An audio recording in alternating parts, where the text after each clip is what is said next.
मासूम दानिश अपने माँ बाप और बहन भाइयों का बहुत ही चहीता और लाडला बच्चा था और महज 12 साल की नन्ही सी उम्र में भी अपने अहलो अयाल की बहुत परवाह किया करता था।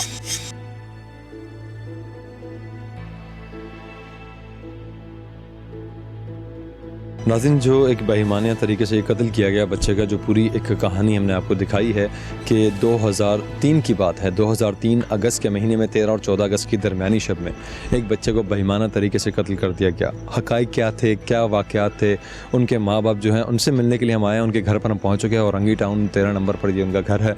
यहाँ पहुँच चुके, अंदर जाएंगे, उनके माँ बाप से बात करेंगे और हक़ाइक़ जानने की कोशिश करेंगे कि हक़ाइक़ क्या थे और जो मुजरिम पकड़े गए हैं क्या वही मुजरिम है, और अगर वही मुजरिम है तो क्या चाहते हैं, उन्हें क्या सज़ा दिलवाई जाए। अंदर चलते हैं, उनके वालिदैन से बात करता है।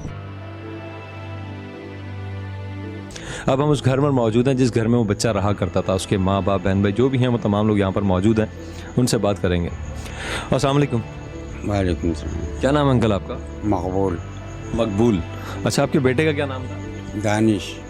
अच्छा मकबूल साहब, मुझे ये बताइएगा कि ये जो वाक़या पेश आया सारा, ये दानिश कहाँ निकला था, कैसे वाक़या पेश आया, क्या वजूहात थी, किस तरह? ये बाहर ही बैठा हुआ था, पानी का दिन था, तो सामने घर में चोरी हुई थी। चोर वहीं से निकल रहे थे और उसने देख लिया था, और चोर ये यहीं के थे। तो उसको, बच्चे को इतना मौका ही नहीं दिया कि वो तफसील से हमें कोई बता सके उनके नाम, कौन लोग थे कौन नहीं थे। फिर वो शाम को फिर बच्चा, 13 अगस्त का दिन था, और बच्चा जो था वो क्या नाम कहने लगा, अम्मी से बात करी उसने कि मैं ऊपर जा रहा हूँ ज़रा झंडी देखने के लिए। तो झंडी देखने के लिए गया ऊपर और वो वहीं से गायब हो गया। और 3 लोग बताए गए हैं कि इसके साथ जाते हुए देखे गए हैं इन लोगों के साथ, लेकिन शक्लें नहीं बताई, ना नाम बताया। दिल की आग तो नहीं बुझी थी, तो तलाश तो जारी थी कि आखिर कौन हो सकता है ये। आखिर ये तलाश करते करते ये लोग सामने आए हैं और ये बात हकीकत है, सही है। ये एक काफ़ी बड़ा अरसा, तकरीबन 12 साल का अरसा गुजर गया। 12 साल तक ये कातिल जो है दंदनाते फिरते रहे, इनको कोई पूछने वाला नहीं था। आज जब ये कातिल पकड़े गए हैं तो आप क्या चाहते हैं, इनको कैसी सज़ा मिले? इनको कड़ी से कड़ी सज़ा मिलनी चाहिए, जैसा मेरा इन्होंने कलेजे को तड़पाया है। हाँ, यानी मेरी रो रो के आंखें अंधी हो चुकी हैं, समझे। अच्छा, इसी वजह से अब ना बीना जी। नन्हे दानिश के घर के दरो दीवार आज भी दानिश की राह तकते हैं। दानिश के वालिद उसकी याद में आंसू बहा बहा कर आंखों से नाबीना हो चुके हैं। ठीक है। अच्छा, मुझे बताइएगा कि तकरीबन 12-13 साल गुजर चुके हैं और आज फिर ये बात ताज़ा हुई है। मुझे खुद तकलीफ़ हो रही है इस बात को, मुझे अच्छा नहीं लग रहा कि मैं आपसे ये बातें दोबारा से गलवा रहा हूँ, आपके ज़ख्म ताज़ा हो रहे हैं। लेकिन एक मतलब किसी तरीके से इन लोगों को मंजर आम पर लाना है, इन दरिंदा सिर्फ जो लोग हैं इन्हें मंजर आम पर लाना है, इनको कैफरे किरदार तक पहुँचाना। बस जैसे हमारा दिल इसने तड़पाया, ऐसे इनके माँ बाप का दिल तड़पे, समझे। मेरा बच्चा बहुत नेक था, पूरा मेला बोलता था, वाकई में लड़का ऐसा था। 12-13 साल का बच्चा क्या गलत काम कर सकता है? वो तो वैसे ही, बस उसका जुर्म यही था कि उसने देख लिया था इनको, बस यही जुर्म था उसका। अच्छा, बच्चे के बारे में आपको पता कैसे चला था कि बच्चे का मर्डर कर दिया? अखबार में आ गया था, अखबार में आ गया था कि पहाड़ी से लाश मिली है, ये गार वाली पहाड़ी है ये पीछे, समझे। वहाँ दो दिन तक लाश पड़ी रही है। फिर वो थाने वाले ले गए, मंगा पीर वाले। फिर जब हमें पता लगा तो थाने गए हैं, उन लोगों ने बोला भाई आप जाके शनाख्त कर लें, आपका बच्चा है। हम एडी सेंटर गए, वहाँ पर शनाख्त हो गई है कि यही बच्चा है हमारा। अच्छा, मुझे ये बताइए कि मुझे ये भी पता चला था कि वो जो उसके कातिल हैं वो आपकी सगी बहन के बच्चे हैं। मेरी बहन का बच्चा था, तो एक मेरी बहन का बच्चा था। फिर हम लोगों ने बहुत ढूंढा, एक रात पूरी रात मैं बाहर बैठी रही, मैं मेरा बच्चा भी आ जाएगा, मेरा बच्चा भी आ जाएगा, नहीं आया वो बच्चा मेरा।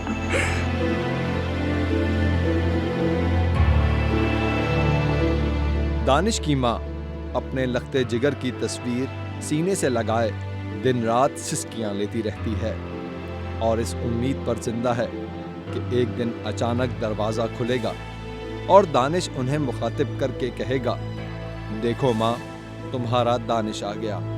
क्या है कोई जो दानिश की माँ को ये समझा सके कि अब दानिश वापस नहीं आ सकता। दानिश हमसे बहुत दूर जा चुका है।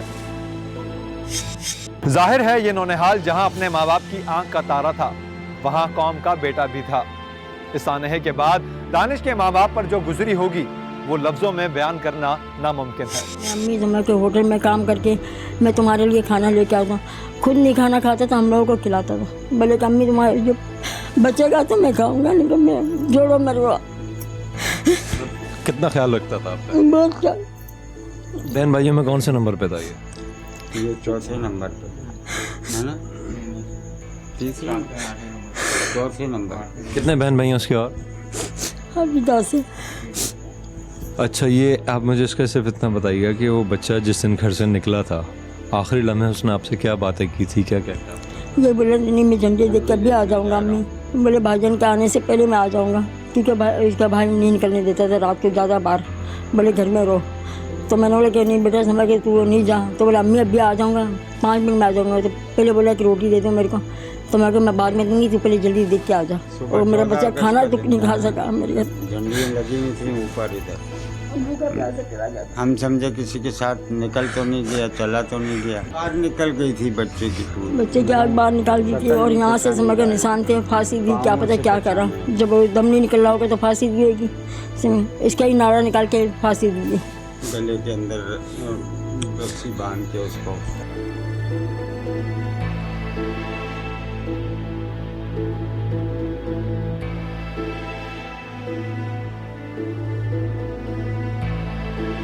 तीन दिन के बाद आपको इसकी डेड बॉडी मिली। 3 दिन तक आप किस तरह ढूंढ रहे थे इसे, उसके बारे में बताइए। मतलब सब में ढूंढ लिया, पूरा खानदान में देख लिया, पहाड़ियों के पीछे देखा, मैं वहाँ मिल जाएगा, क्या पता पहाड़ी से गिर गया होगा, क्या पता ये समय के किसी ने उठाया नहीं होगा, बस हमको यही शक था। फिर मैंने अपनी बहन को बोला जिसका लड़का है, इसको मैंने बोला कि तू जाके गार वाली पहाड़ी वहाँ पे समय के सिंधी गोट में जाके देख, क्या तू सिंधी में बोल सकती है, तो तू वहाँ जाके देख, क्या पता कोई उठा के नहीं लेके गया। बहुत ढूंढा, हम लोग को नहीं मिला, बहुत हमने वो जालिम लोग थे। बस जैसे इन्होंने हमें तड़पाया, अब हम कानून के ऊपर इंसाफ चाहिए, बस हमें इंसाफ दिलाया जाए। क्या नाम है? मंजूर अहमद। चेहरा तो ऐसा हो गया सर, पहचाने में नहीं आ रहा था उसका, क्योंकि उसकी एक आंख बाहर आ गई थी। ये चीज़ बिल्कुल दबी हुई थी, पत्थर से मारा, बिल्कुल ये चीज़ दबी हुई थी। क्योंकि उनका भी ये कहना है जिनको इन्होंने पकड़ा है, क्योंकि जो उन्होंने बयान दिया, बिल्कुल जो बयान दिया वो चीज़ अपने बच्चे में देखी थी। उन्होंने बोला पहले एक बंदे ने जैसे बाथरूम में बैठते हैं ऐसा बैठा, पाड़ी बैठा बच्चा बैठा हुआ दानिश, उसको लात मारी एक बंदे ने। फिर लात मार के नीचे उतरे सर, तीनों की तीनों। एक बड़ा पत्थर लिया, पत्थर मारा उसके सर पे, पहले उसका गलत काम किया, फिर उसको पत्थर मारा, उसको पत्थर मार के उसके गला घोटे गया, गला घोट के लोग निकले यहाँ से।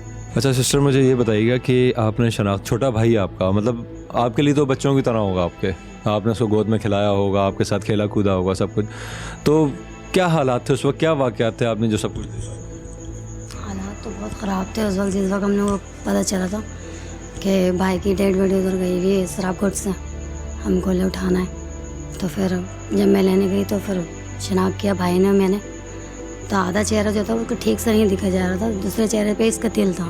हमारे सारे भाइयों की आंखों पे मस्सा है, हम लोगों के उनकी भी था।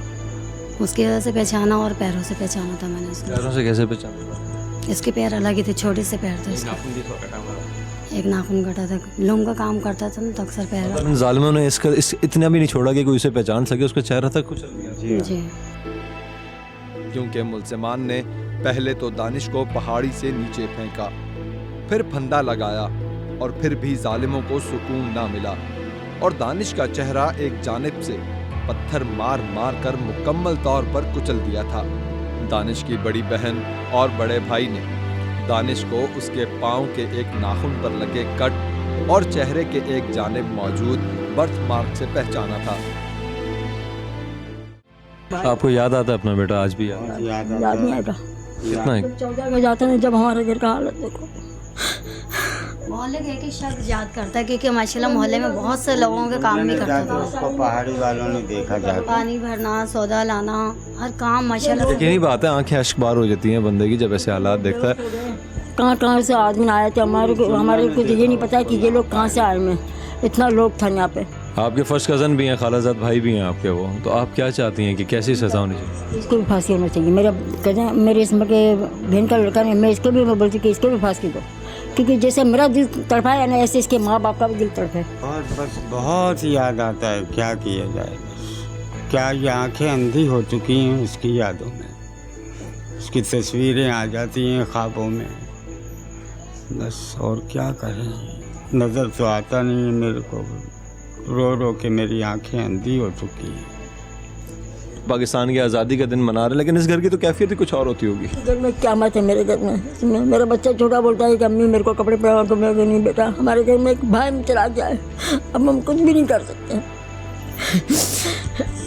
आप सब्र दे, इसमें कोई यही दुआ कर सकता है। नाज़रीन, आपने देखा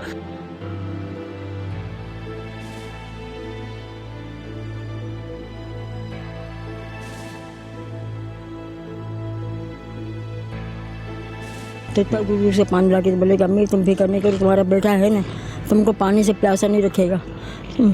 ये बातें याद आती बस, जब पानी नहीं होता घर में, जब मेरे को याद बच आता है। मतलब हर वो छोटी छोटी चीज़ पे याद आता है। हर चीज़ में याद आता है। बस अम्मी ने मकान नहीं बेचने में नहीं, बहुत मेहनत से ये मकान से मेरे पानी ला ला के देते जब ये मकान बना।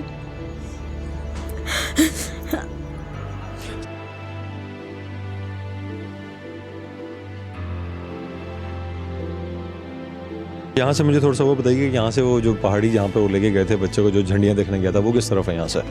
सर ये उल्टे हाथ पे आ गया, सीधा ठीक है, यहाँ से ज़्यादा दूर है? थोड़ा दूर है।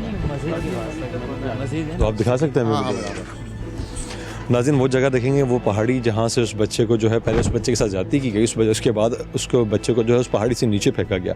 नीचे फेंकने के बाद उसके बाद भी सुकून नहीं है, और उस बच्चे का जाके पत्थर से चेहरा कुचल दिया गया। और ये भी बता रहे हैं कि उसके गले में फांसी भी डाली गई थी, उसी का जो हज़ारबंद था उसकी शलवार का, और उस हज़ारबंद को निकाल के उस बच्चे को फांसी भी दी गई। अब उस पॉइंट पर जाएंगे और जाके देखेंगे वो कौन सी जगह थी जहाँ पर उस बच्चे को जो है बेईमाना तरीके से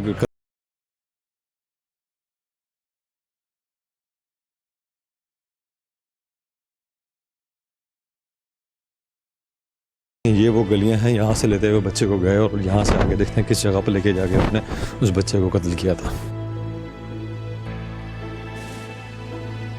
नाज़रीन, आप देख रहे हैं सामने जो आपको ये पहाड़ी नज़र आ रही है, ये गार वाली पहाड़ी कहलाती है, जो कि बड़ी पहाड़ी है। यहाँ पे इस पहाड़ी पे लेके गए थे, इसी पहाड़ी पे थे जी, यही पहाड़ी पे। अच्छा, इस पहाड़ी पे बिल्कुल सिरे से उन्होंने ऊपर से नीचे फेंका? बिल्कुल सिर ऊपर ले गया, ऊपर से नीचे फेंका उसको। वो बच्चा यहाँ का बोल के आया था या वहाँ का बोल के आया था? बच्चे यहाँ का बोल के आया था। उस बच्चे को हमारा कज़न था, उसने कहा चलो ऊपर होकर आते हैं, वही झंडी लगी हुई है। अच्छा, वो अपना कज़न समझ के चला गया? वो कज़न बड़ा भाई समझ के चला? भाई था, बड़ा था ना, उसके बाद में चले गया वो।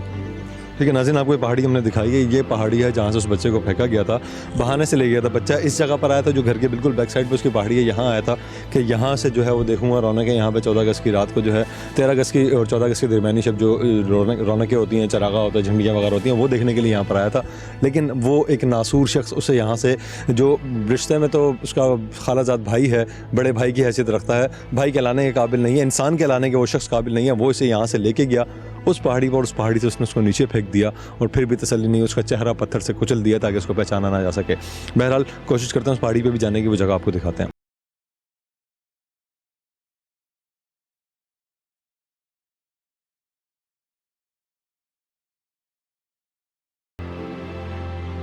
नाज़रीन, आप देख रहे हैं कि ये वो पहाड़ी, उस पहाड़ी पर हम पहुंच चुके हैं जहाँ पर उस बच्चे का बेईमाना कत्ल किया गया था। आज भी इस जगह से खौफ आ रहा है कि कितनी हाइट पे ये पहाड़ी है। यहाँ उसको बहाने से लाया गया और लाने के बाद यहाँ नीचे ज़मीन पे उसको यहाँ पे फेंका गया, फिर भी सुकून ना आया, नीचे जाके उसका चेहरा पत्थर से कुचल दिया गया। किस किस्म के लोग थे जिन्होंने ये किया? आज भी इस जगह से उस बच्चे की पुकार जो है वो फील होती है कि कोई मेरी मदद करे, कोई मुझे बचा ले। किस तरीके से